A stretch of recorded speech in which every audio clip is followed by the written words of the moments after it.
الحمد لله نحمده ونستعينه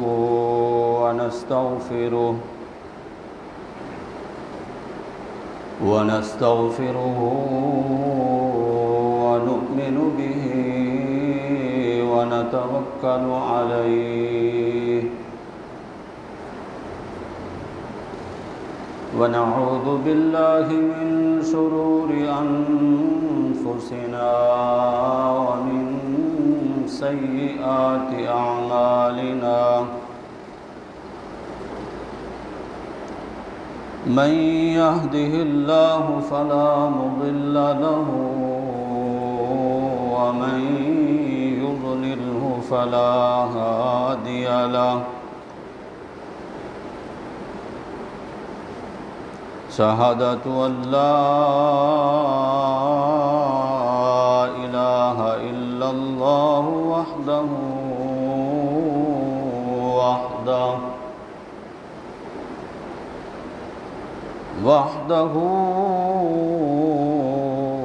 لا شريك له وأشهد أن محمدًا عبده ورسوله أما بعد فأعوذ بالله من الشيطان الرجيم بسم الله الرحمن الرحيم محمد رسول الله والذين معه أشداء على الكفار رحماء بينهم سبحان ربك رب العزة عما يصفون وسلام على المرسلين والحمد لله رب العالمين اللهم صل على محمد وعلى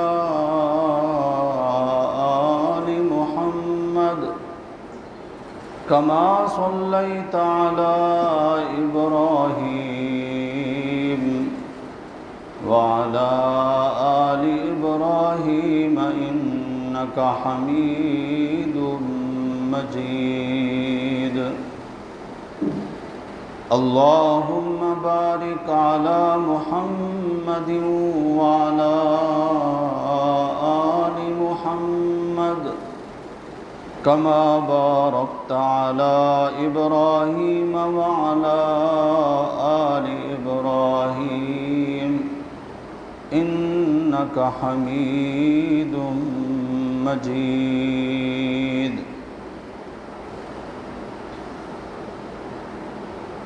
بزرگان محترم، برادران عزیز،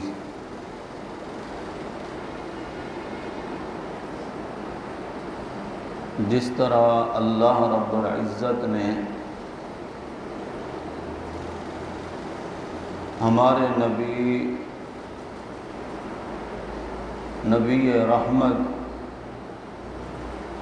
حضرت محمد الرسول اللہ صلی اللہ علیہ وسلم کو با کمال بنایا ہے، اسی طرح اللہ نے آپ صلی اللہ علیہ وسلم کو جو جماعت عطا فرمائی ہے وہ بھی با کمال لوگوں کو عطا فرمائی ہے۔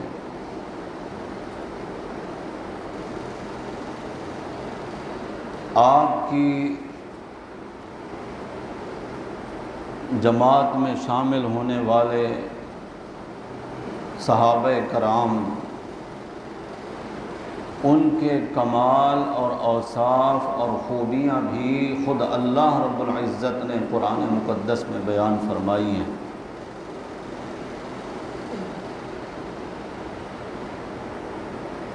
جب آپ صلی اللہ علیہ وسلم کے صحابہ کا شمار ہوتا ہے ان میں بھی جو کمال کے سب سے اونچے درجے پر ہیں، نام ان کا پہلے آتا ہے۔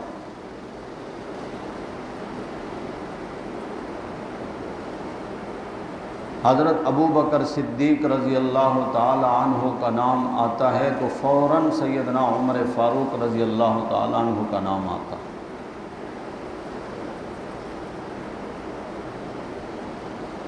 حضرت ابو بکر صدیق رضی اللہ تعالی عنہ تو ایمان لانے میں اول نمبر، پھر میرے نبی کی خلافت میں بھی اول نمبر۔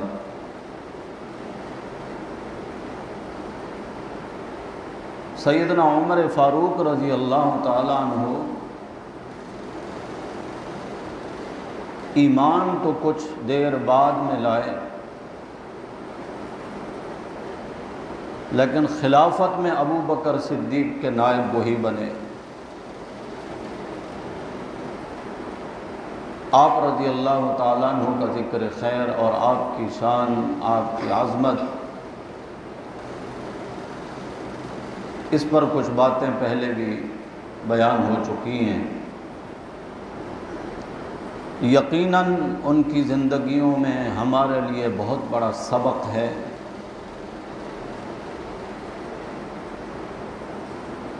وجہ اس کی یہ ہے کہ اللہ نے ان لوگوں کو میرے اور آپ کے ایمان کے لیے سیمپل اور نمونہ بنایا۔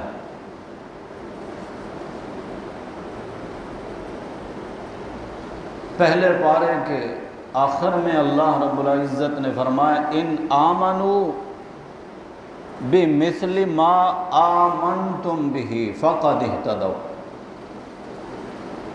ایمان لانے والوں کا ایمان اللہ کے ہاں معتبر اس وقت ہوگا، فرمایا ایسا ایمان لاؤ جیسا میرے نبی کے صحابہ ایمان لائے۔ ایمان ان جیسا، اعمال ان جیسے۔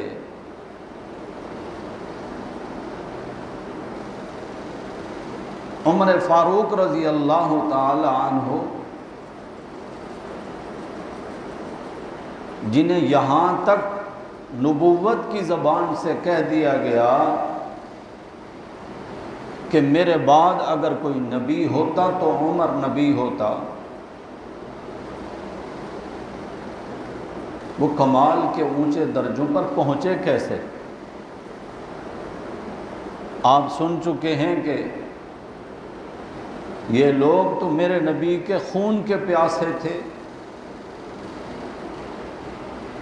ان کے دلوں میں تو نبی پاک صلی اللہ علیہ وسلم اور آپ پر ایمان لانے والوں کی نفرت تھی، دشمنی تھی، عداوت تھی۔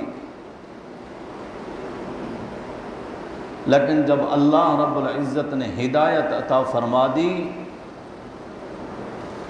تو وہ عداوت اس قدر شدید محبت میں بدل گئی کہ پھر ساری کائنات سے بڑھ کر محبت ہونے لگی آمنہ کے لال صلی اللہ علیہ وسلم کے ساتھ۔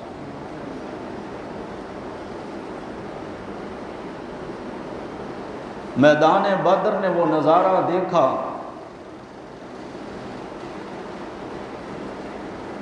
کہ میرے نبی کی صف میں ابو بکر کھڑے ہیں اور سامنے دشمن کی صف میں ابو بکر کا بیٹا کھڑا۔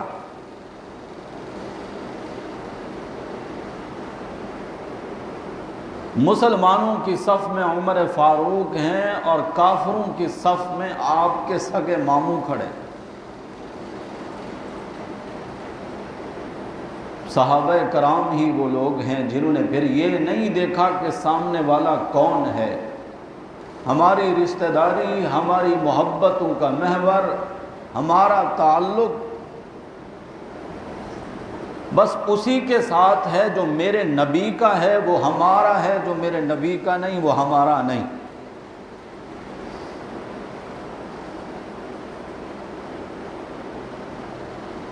جب ایمان کے اس قدر اونچے درجے پر یہ پہنچے تو بجا طور پر میرے نبی نے فرمایا کہ میرے بعد کوئی نبی ہوتا تو عمر نبی ہوتا۔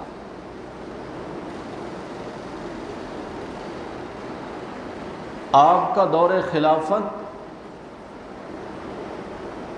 دور عادل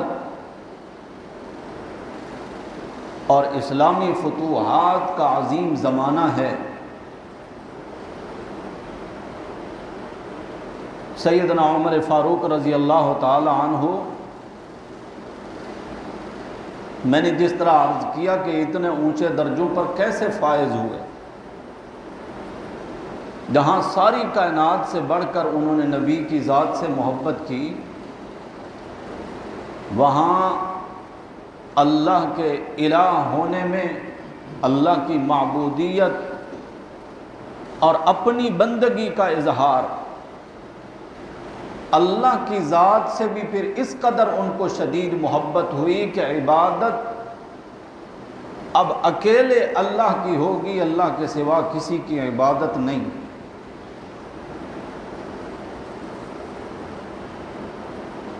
آپ رضی اللہ تعالیٰ عنہ عمرہ کرنے کے لیے آئے، احرام میں ہیں، طواف شروع کرنا ہے حجر اسود کا بوسہ لے کر۔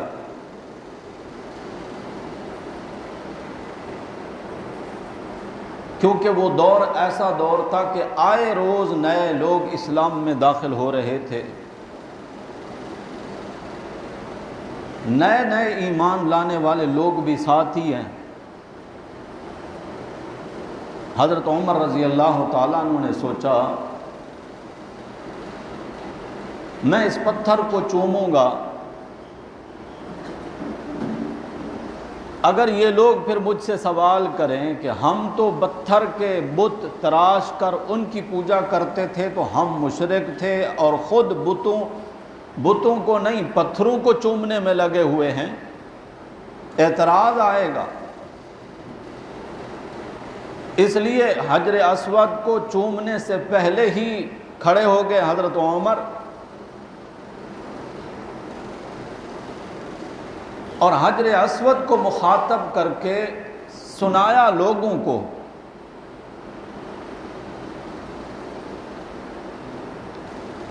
میں جانتا ہوں کہ تو ایک پتھر ہے،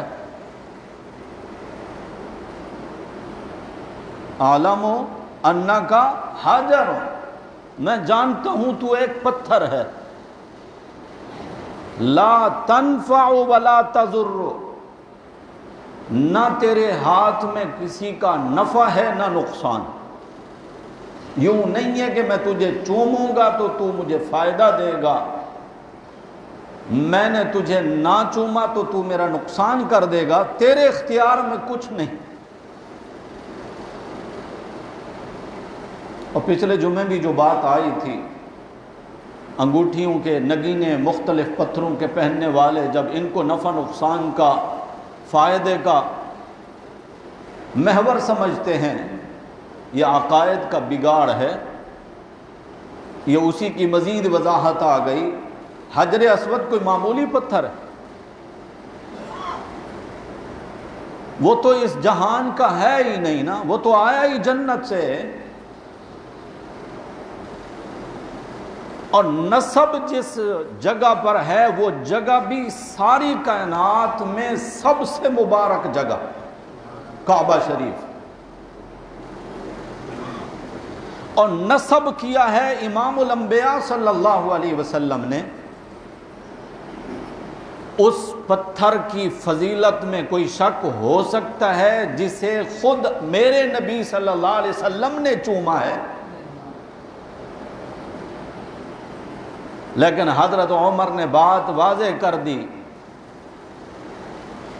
کہ حجر اسود باوجود اس کے کہ تو جنت سے آیا ہے، باوجود اس کے کہ مبارک جگہ پر نسب ہے، باوجود اس کے کہ ہر طواف تیرے سلام سے ہی، ہر چکر تیرے سلام سے ہی شروع ہوتا ہے، لیکن نفع نقصان تیرے اندر نہیں ہے۔ جب نفع نہیں ہے، نقصان نہیں ہے، تو پھر چومتے کیوں ہو؟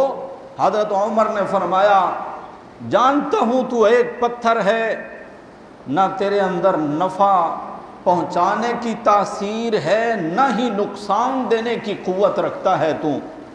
اگر میں نے اپنے نبی صلی اللہ علیہ وسلم کو تجھے چومتے ہوئے نہ دیکھا ہوتا، عمر تجھے کبھی نہ چومتا۔ میں تو اپنے نبی کی پیروی میں، اتباع میں تیرا بوسہ لینے لگا ہوں کہ میں نے اپنے نبی کو ایسے کرتے دیکھا ہے۔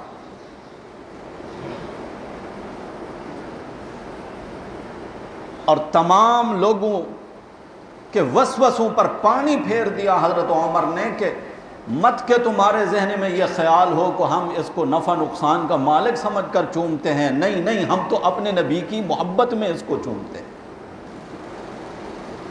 کہ اسی پتھر کو میرے نبی کے مبارک ہونٹوں کا لمس نصیب ہوا ہے، میں تو اس لیے چومتا ہوں۔ کئی باتیں سمجھا دی گئیں اسی ایک بات کے اندر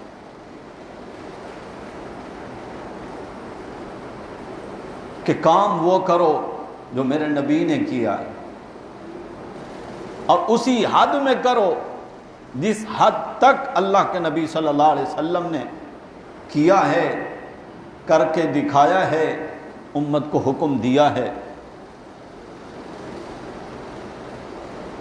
بذات خود کعبہ شریف بھی ہمارے سجدے کا مقام تو نہیں ہے۔ اگر کوئی مسلمان نفس کعبہ کو سجدہ کرے تو وہ مشرک کہلائے گا۔ سجدہ کس کا ہے؟ کعبہ تو ایک سمت ہے، سمت دے دی گئی ہے کہ اسی رخ پہ سجدہ کرنا ہے، بس اس کے علاوہ اور کوئی کام نہیں۔ اگر کوئی نفس کعبہ کو سجدہ کرے وہ بھی اللہ کے سوا سجدہ ہوگا جس کی اجازت اللہ اور اس کے رسول نے نہیں دی ہے۔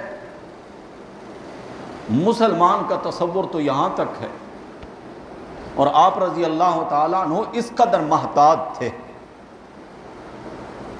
اس درخت کا تذکرہ آپ نے سنا ہے سیدنا عثمان غنی رضی اللہ تعالیٰ عنہ کے ذکر میں، جس کے نیچے بیٹھ کر اللہ کے رسول صلی اللہ علیہ وسلم نے 1400 یا 1500 صحابہ کرام کی بیعت لی تھی، جس کو بیعت رضوان کہا جاتا ہے، سورۃ الفتح میں جس کا ذکر ہے۔ وہ ایسا درخت ہے جس کا ذکر قرآن میں آیا، اذ یبایعونک تحت الشجرہ، اس شجر کا نام آیا قرآن میں۔ بڑا مبارک درخت کہ میرے نبی اس کے سائے میں بیٹھے، صحابہ کرام نے اسی درخت کے سائے میں بیٹھ کر اللہ کے نبی صلی اللہ علیہ وسلم کے ہاتھ پر بیعت لی۔ بعد میں حضرت عمر رضی اللہ تعالیٰ عنہ نے دیکھا اگلا سال یا اس سے اگلا سال اسی حج عمرے کے سفر میں لوگوں کو دیکھا لپک رہے ہیں ایک درخت کی طرف کہ وہاں جا کر ہم نوافل پڑھیں، سجدے کریں۔ صحابہ کرام خود فرماتے ہیں کہ اللہ نے ہمیں وہ درخت بھلا دیا، ہمارے ذہن سے نکل گیا، کیونکہ کئی درخت تھے وہاں پر، اب یہ سمجھ میں نہیں آ رہا تھا کہ کون سا درخت تھا جس کے نیچے بیعت لی گئی۔ شبہ پڑ گیا، چونکہ شریعت مطہرہ نے اس طرح کسی بھی جگہ کو مبارک نہیں بنایا ہے کہ اسی کو مبارک سمجھ کر وہاں پر ہی نوافل پڑھے جائیں، نمازیں پڑھی جائیں۔ حضرت عمر رضی اللہ تعالی عنہ کا وجدان اور فراست مومن کہ آج ہم صحابہ زندہ ہیں، ہماری موجودگی میں لوگوں کی یہ حالت ہو گئی ہے کہ وہ اسی درخت کی تلاش میں لپک رہے ہیں، بھاگ رہے ہیں، دوڑ رہے ہیں۔ ہمارے اس دنیا سے چلے جانے کے بعد تو اسی درخت کے نیچے عبادت ہونے لگے گی اور اسی کو ہی مبارک سمجھا جانے لگے گا۔ آپ نے حکم دے کر جڑ سمیت اس درخت کو ہی اکھیڑ دیا۔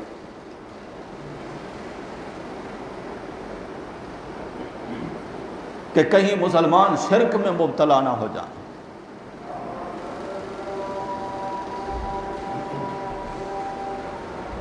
اور آج ہماری حالت تو یہ ہے کہ جدہ جو شہر ہے سعودیہ کا، اصل تو نام ہے جدہ، جدہ کہتے ہیں دادی کو، اور دادی حوا کی قبر ہے وہاں پر، ان کی نسبت سے جدہ مشہور ہے۔ تو وہاں پر ایک چوک پر بہت بڑی سائیکل جو ہے اس کا ماڈل نصب ہے، جس طرح ہمارے ہاں بعض چوک کے اوپر جہاز کا ماڈل بنا دیتے ہیں، کہیں پر کچھ بنا دیتے ہیں، وہاں پر اس طرح۔ تو 2003 میں ہم عمرے کے لیے گئے، تو جو ٹیکسی والا تھا اس نے لطیفہ سنایا، اس نے کہا کہ میرے ساتھ پاکستان سے آئے ہوئے کچھ اس طرح کے حاجی تھے، میں نے ازراہ مذاق ان کو کہا کہ یہ آدم علیہ السلام کا سائیکل ہے۔ انہوں نے کہا ٹیکسی روکیں، میں نے کہا کیوں، خیریت؟ ہم یہاں پر 2 رکعت پڑھ لیں۔ اب یہ کس نے سوچا ہے کہ آدم علیہ السلام کے پاس بھی سائیکل تھی؟ بس انہوں نے جیسے ہی سنا لگے کہ بھئی یہاں پر بھی نفلیں پڑھنی ہیں۔ حضرت عمر رضی اللہ تعالیٰ عنہ نے اس امت کو شرک سے بچانے کا اس قدر اہتمام کیا کہ ابھی تو صرف اس کو مبارک سمجھ رہے ہیں، کل کو اسی کی پوجا پاٹ شروع ہو جائے گی۔ سیدنا عمر فاروق رضی اللہ تعالیٰ عنہ، جن کا دور خلافت مثالی دور خلافت، میں نے ایک واقعہ پہلے بھی سنایا کہ رات کی تاریکی میں بیوہ کے گھر کی خبر ہوئی کہ کھانے کے لیے کچھ نہیں، تو خود ہی کھانے پینے کا سامان لے کر گئے اور کھانا تیار کروایا۔ اس طرح کے 20 واقعات حضرت عمر رضی اللہ تعالیٰ عنہ کے دور کے۔ دراصل انہوں نے اپنے بڑوں کو ایسے ہی دیکھا تھا۔ نبی کریم صلی اللہ علیہ وسلم، ان کے بعد میرے نبی کی مسند پر بیٹھنے والے ابو بکر صدیق رضی اللہ تعالیٰ عنہ، خود میرے نبی بھی ایسے ہی تھے۔ مانگنے والے نے جب کبھی مانگا، لا میرے نبی کی زبان پر نہیں آیا، حتیٰ کہ صحابہ کرام فرماتے ہیں بعض دفعہ آپ صلی اللہ علیہ وسلم قرض لے کر مانگنے والے کو دے دیتے کہ پتہ نہیں اس کی ضرورت کس قدر شدید ہوگی۔ کیا نبی اکرم صلی اللہ علیہ وسلم بہت زیادہ مالدار تھے؟ ہم نے تو سنا ہے کہ 11 دن میرے نبی کے چولہے میں آگ نہیں جلتی تھی، کھانا نہیں پکتا تھا۔ اور مومنوں کی ماں سیدہ عائشہ رضی اللہ تعالیٰ عنہا گواہی دیتی ہیں، کہتی ہیں اگر کبھی پیغمبر پاک صلی اللہ علیہ وسلم کے گھر والوں نے 2 وقت کا کھانا کھایا ہے نا، تو 1 وقت کھجور سے ہی ہوتا تھا، یوں نہیں ہے کہ دونوں وقت روٹی اور سالن میسر ہوتا، نہیں۔ اگر کبھی، یہ جملہ بھی یوں نہیں ہے کہ ہر روز 2 وقت کا کھانا ہوتا، اور کئی دن تو پھر ایسا ہوتا کہ کھجور کھا لی جاتی، صرف گٹھلیاں چوس چوس کر گزارا کیا جاتا۔ لیکن سخی پیغمبر کی صحبت میں رہنے والے ابو بکر نے بھی پھر یہی سیکھا، سارا مال اللہ کے راستے میں لٹا دیا، اور اسی ابو بکر کا وزیر بن کر رہنے والے عمر فاروق رضی اللہ تعالی عنہ نے بھی یہی سیکھا۔ فجر کی نماز سے بھی پہلے منہ اندھیرے حضرت ابو بکر صدیق غائب ہو جاتے، گھر میں بھی نہیں ہے، مسجد میں بھی نہیں ہے، کہاں گئے کسی کو نہیں پتا۔ کئی دن تو ایسے ہی گزر گئے۔ حضرت عمر فاروق رضی اللہ تعالیٰ عنہ نے ایک دن سوچا کہ پیچھا کیا جائے، کون سا ایسا خفیہ عمل کرتے ہیں حضرت ہمارے بھی علم میں ہو۔ اور صحابہ تو اس جستجو میں لگے رہتے تھے نا کہ نیکی میں وہ ہم سے آگے تو نہ بڑھ جائیں، ہم بھی انہی کی نقل تو کریں۔ اس جذبے کے تحت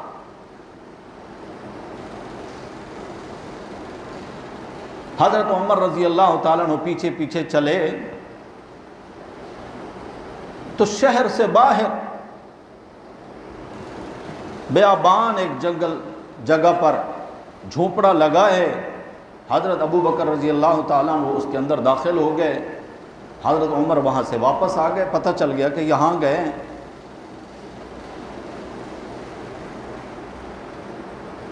کچھ ہی عرصے کے بعد سیدنا ابو بکر صدیق رضی اللہ تعالیٰ عنہ کی وفات ہو گئی. کسی کو کچھ پتہ نہ چلا کون تھا, کہاں جاتے تھے, کیوں جاتے تھے, وجہ کیا تھی. آپ کے انتقال کے بعد آپ کی سیٹ پر, کرسی پر بیٹھے ہیں سیدنا عمر فاروق رضی اللہ تعالیٰ عنہ.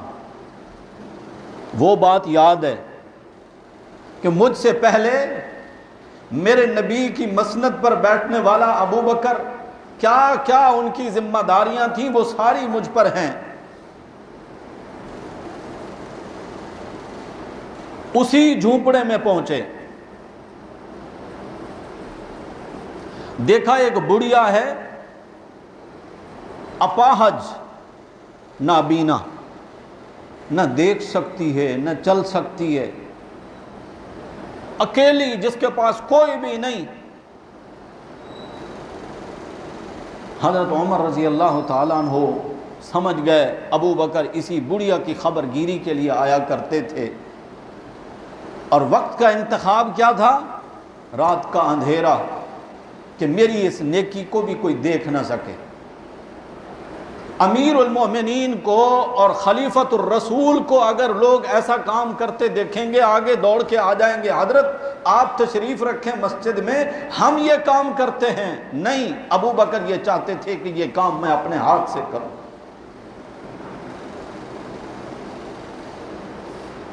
سیدنا عمر رضی اللہ تعالیٰ عنہ نے جائزہ لیا جھونپڑے کا, جھاڑو لگایا, مٹکے میں پانی بھرا, اور پھر کھجور لا کر اس خاتون کے پاس بیٹھے, سلام کیا. خاتون کو کیا خبر کہ ابو بکر صدیق رضی اللہ تعالیٰ عنہ اب اس جہان میں نہیں رہے. کھجور دی, اللہ اکبر. خاتون نے جیسے ہی منہ میں کھجور لی, کہنے لگی کیا ہوا, آج طریقہ بھی کھلانے کا بھول گئے ہو. حضرت عمر کو کیا پتا ابو بکر صدیق کس طریقے سے کھلایا کرتے تھے. حضرت عمر رونے لگے اور بتایا اس خاتون کو کہ آپ کی خدمت میں آنے والا اب اس جہان میں نہیں رہا, خود چلے گئے, اپنے بعد والوں کو مشقت میں ڈال گئے. ہم ان کی پیروی کس طرح اس لیول پہ کر سکتے ہیں جس لیول پر وہ کیا کرتے تھے. آپ مجھے بتائیں وہ یہاں آ کر کیا کرتے تھے. تو خاتون نے اپنا پورا سنایا, میرا کوئی نہیں ہے اس جہان میں, اکیلی ہوں, نہ کمانے والا نہ کھلانے والا. وہ آتے تھے میرے گھر میں, جھاڑو لگاتے تھے, پانی کا انتظام کرتے تھے, اور مجھے جب کھجور دیتے تھے تو اس میں سے گٹھلی نکال دیتے تھے. تو نے گٹھلی سمیت جیسے مجھے کھجور دی تو میں سمجھ گئی کہ یہ بندہ وہ نہیں ہے. حضرت عمر کی چیخ نکل گئی, ابو بکر تجھ پر سلام ہوں, تو نے اپنے بعد ہمارے لیے کس قدر مشقتیں.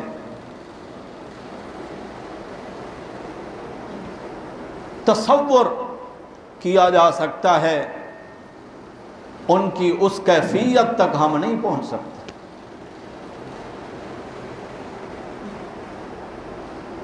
گلیوں میں چکر لگاتے ہیں رات میں, بھیس بدل کر, حلیہ بدل کر, عام بندے پہچان نہ پائیں, اور حالات کا جائزہ لیا جائے, صحیح معنوں میں پتہ چلے. کیونکہ آپ نے دیکھا ہے بڑی کرسیوں پر بیٹھنے والوں کے وزیر مشیر اکثر جھوٹ بولتے ہیں. سب اچھا بہترین سب ٹھیک چل رہا ہے جی, چاپلوسی کرنے والے, خوش آمدی قسم کے چند جملے بول کر ان کو مطمئن کر دیتے ہیں، حقیقت ایسا نہیں ہوتا۔ حضرت عمر رضی اللہ تعالیٰ عنہ اسی لیے خود جائزہ لینا چاہتے، ایک گھر کے قریب سے گزرے، ماں بیٹی کی آواز آ رہی ہے، گفتگو کی آواز سنی، کان لگائے، توجہ کی، کیا باتیں ہو رہی ہیں، رات کا وقت ہے، خیریت ہے اس گھر میں؟ ماں کہہ رہی ہے بیٹی سے، آج جانوروں نے دودھ کم دیا ہے، دودھ والے کو اتنا دینا ہے، دودھ پیمانے ہوتے تھے، پانی شامل کر دو اس میں۔ اور بیٹی نے کہا نہیں امی، ملاوٹ کرنا جائز نہیں ہے، اور آپ کو معلوم نہیں ہے امیر المومنین کا حکم یہ ہے، ملاوٹ کرنے والا اللہ کے رسول صلی اللہ علیہ وسلم کا فرمان ہے کہ وہ ہم میں سے نہیں، من غش فلیس منا، من غشنا فلیس منا، جس نے ہمیں دھوکہ دیا، ملاوٹ کی، وہ ہم میں سے نہیں۔ ہم میں سے نہیں کا مطلب یہ وہ مسلمانوں میں سے نہیں، وہ ہماری صفوں میں نہیں، وہ اپنی جگہ کسی اور صف میں جا کر بنائے۔ اور ظاہر ہے کہ جب مسلمانوں کی صف سے نکل جائے گا تو پھر سوائے کفر کی صفوں کے یا تو یہودیت ہوگی یا عیسائیت ہوگی یا پھر دیگر مذاہب ہوں گے، پھر اسلام میں اس کے لیے کوئی گنجائش نہیں ہوگی۔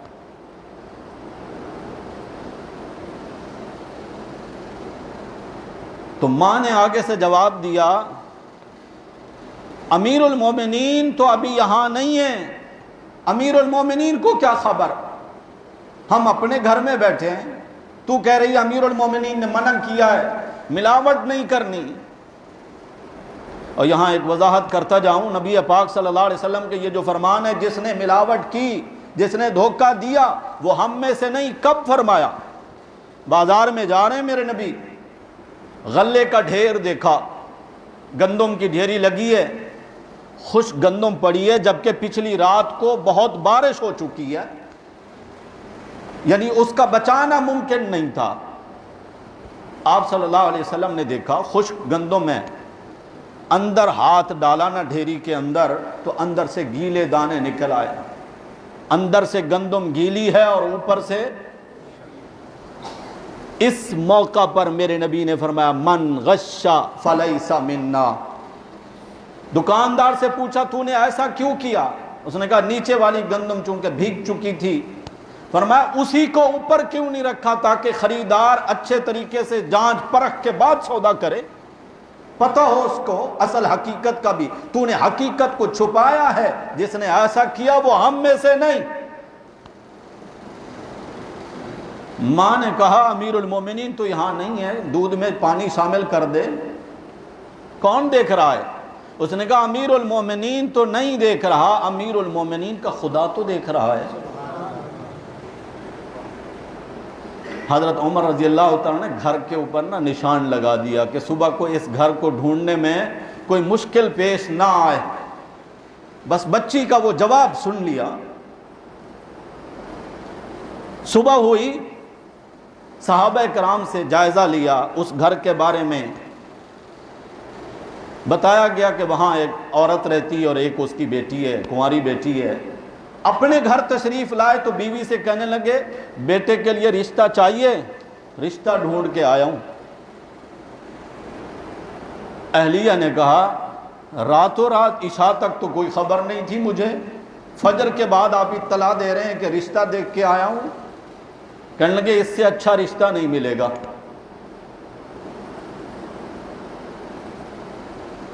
کون سا گھر ہے؟ فرمایا آ میں تجھے لے چلتا ہوں۔ میں نے نشان لگا دیا اس گھر پہ، اہلیہ کو وہاں بھیجا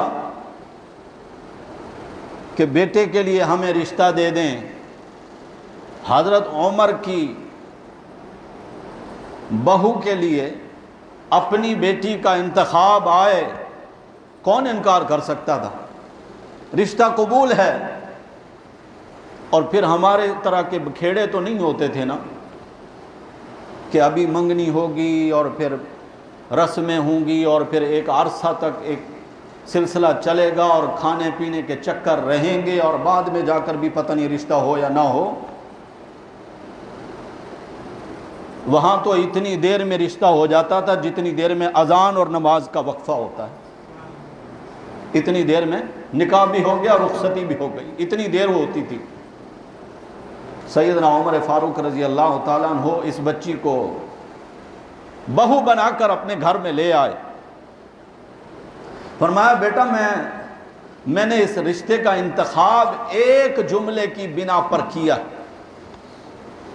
وہ جو رات کی تاریکی میں تو اپنی ماں سے کہہ رہی تھی نا کہ امیر المومنین تو نہیں دیکھ رہے، امیر المومنین کا اللہ تو دیکھ رہا ہے، یہی ایک جملہ میرا انتخاب ہے. کیونکہ سمجھ گئے کہ اندھیرے میں اکیلے گھر میں جہاں کوئی نہ دیکھ رہا ہو، جس بچی کا اس اونچی لیول کا تقوی ہے، اس سے اچھا رشتہ کون سا ہو سکتا ہے.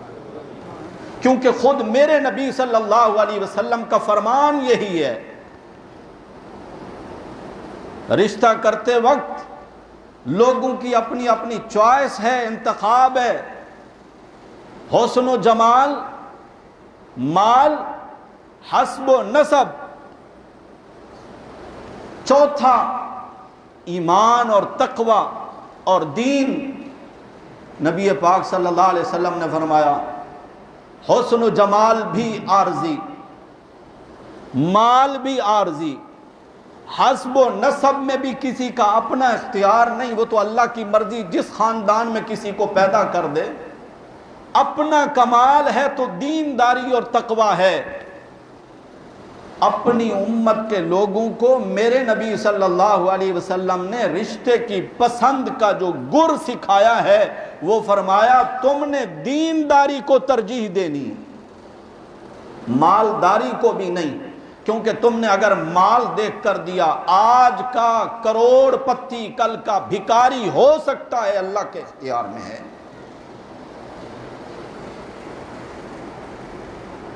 دینداری سکھائی، فرمایا دین کو ترجیح دینا. اگر تم نے دین کو ترجیح نہ دی تو سوائے بربادی کے تمہیں کچھ حاصل نہیں ہوگا. یہ میرے نبی صلی اللہ علیہ وسلم کا فرمان ہے. کیا خیال ہے آج ہم کس لیول پہ ہیں؟ رشتہ کرتے ہوئے سب سے پہلا سوال لڑکا کیا کرتا ہے، تنخواہ کتنی ہے، آمدنی کتنی ہے. اگر 100 بندہ ہونا، شاید ہی ایک بندہ ایسا ہوگا جو اس لڑکے کے دین کے متعلق پوچھے، نمازی بھی ہے یا نہیں، شکل و صورت مسلمانوں جیسی ہے یا نہیں، جن یاروں دوستوں میں اٹھتا بیٹھتا ہے وہ نیک لوگ ہیں یا بری صحبت کا شکار ہے. اس سے کسی کو سروکار نہیں. بس دیکھنا ہے تو گاڑی دیکھنی ہے، بینک بیلنس دیکھنا ہے، پیسہ دیکھنا ہے. جب انہی چیزوں کو ہم دیکھتے ہیں، لڑکی ہے تب بھی دیکھا جاتا ہے کس طرح کے گھرانے کی ہے. مالدار گھرانے کی ہو، مال دیکھا جاتا ہے، اس کا حسن و جمال دیکھا جاتا ہے. ماں کہتی ہے بیٹے کے لیے چاند جیسی بہو ڈھونڈ کے لاؤں گی. چند دن گزرنے کے بعد کہتی ہے میری بہو تو ڈائن ہے، میرا بیٹا ہی چھین لیا اس نے. وجہ کیا تھی؟ یا تو حسن و جمال یا پھر مال. اگر دینداری، نیکی اور تقوی بنیاد ہوتی جس کا حکم خود نبی کریم صلی اللہ علیہ وسلم نے دیا اور صحابہ نے آگے کر کے دکھایا. امام بخاری رحمۃ اللہ علیہ کے استاد ہیں عبداللہ بن مبارک، امام ابو حنیفہ رحمۃ اللہ علیہ کے شاگرد، امیر المومنین فی الحدیث، حدیث کے امیر المومنین جن پر کسی امام نے جرا نہیں کی. عبداللہ بن مبارک رحمۃ اللہ علیہ صاحب علم، لوگ ان کو بہت اچھی طرح جانتے ہیں. باپ ان کا نام ہے اس کا مبارک، باغ کی رکھوالی کرتا ہے، چوکیدار ہے، مالک آیا ہے باغ میں، کہنے لگا مبارک ایک میٹھا سا انار توڑ کر لاؤ، جوس نکالو، مجھے جوس پلاؤ. توڑ کر لائے، انتہائی کھٹا. اس نے ڈانٹا، اور توڑ کر لاؤ، کسی اور درخت سے انار توڑ کر لائے، جوس نکالا دیا، وہ بھی کھٹا، تیسرا بھی کھٹا۔ مالک ڈانٹنے لگا، اتنا عرصہ ہو گیا اس باغ میں رہتے ہوئے، اتنا نہیں پتا کہ کون سا انار کھٹا ہے، کون سا پودا میٹھا ہے؟ تو کہنے لگے مالک ہاتھ جوڑ کر عرض کرتا ہوں، آپ نے مجھے اس باغ میں رکھوالی کے لیے رکھا تھا، انار چکھنے کے لیے نہیں رکھا تھا۔ میرا رب گواہ ہے، جب سے اس باغ میں آیا ہوں میں نے کسی درخت کا انار چکھا تک نہیں، مجھے کیا معلوم کون سا میٹھا کون سا کھٹا ہے۔ مالک کہنے لگا شادی کی ہے؟ مبارک کہنے لگے نہیں۔ فرمایا میری بیٹی سے نکاح کرو گے؟ انہیں آپ نے میرا دیکھا کیا ہے؟ فرمایا اس سے بڑھ کر تیرا تقوی کیا دیکھوں گا، نہ باغ میں رہتا ہوں، کئی مہینوں کے بعد میرے چکر لگتے ہیں، جب تیرا تصور تقوی یہاں تک ہے کہ وہ دیکھ رہا ہے اگرچہ اس باغ کا مالک نہیں دیکھ رہا، اس سے اچھا رشتہ کوئی نہیں ملے گا۔ اس بنیاد پر بیٹی کا نکاح کر دیا مبارک سے۔ جب ایسا رشتہ ہوا تو پھر نتیجے میں پیدا ہونے والا بیٹا عبداللہ بن مبارک وقت کا امام بنا ہے حدیث کا۔ جب تقوی کی بنیاد پر، دینداری کی بنیاد پر رشتے ہوں گے تو پھر بچے دیندار ہی پیدا ہوں گے۔ اللہ ہم سب کو بھی صحیح سمجھ اور فہم نصیب فرمائے۔ صحابہ نے تو میرے نبی کی تعلیمات پر اس قدر عمل کیا ہے، کر کے دکھایا ہے، وہ بھی ہمارے ہی جیسے لوگ تھے، ایسی ہی ان کی خواہشات تھیں جیسی ہماری ہوتی ہیں، لیکن انہوں نے اپنی خواہشات کو اللہ اور اس کے رسول کی مرضی کے تابع کر دیا تھا۔ افسوس یہ ہے کہ آج ہم اللہ رسول کے حکم کو اپنے تابع کرنے کی کوشش کرتے ہیں، خود اللہ رسول کے تابع ہونے کے لیے تیار نہیں ہے۔ اللہ عمل کی توفیق عطا فرمائے۔ آخر دعوانا ان الحمدللہ رب